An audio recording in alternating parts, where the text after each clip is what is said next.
કમલેશ ગામની પ્રાથમિક શાળામાં વિદ્યાર્થીઓ પાસે મજૂરી કરાવતા હોવાનો સોશિયલ મીડિયામાં થયો વિડીયો વાયરલ। વાત કરવામાં તો શાળાના આચાર્યની કારની વિદ્યાર્થીઓ પાસે દોડાવી સાફ સફાઈ કરી રહ્યા હોય તેવો સોશિયલ મીડિયાની અંદર વિડીયો વાયરલ થયો।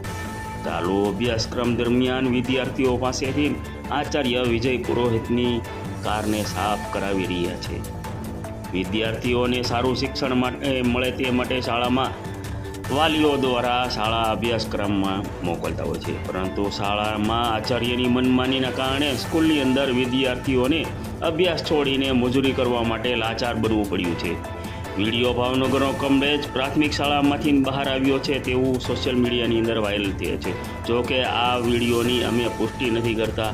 આમ શાળાના વિદ્યાર્થીઓ પાસે આચાર્ય દ્વારા સાફ સફાઈ કરાવતા હોય અને કાર ઘોરાવતા હોય વિડીયો થયો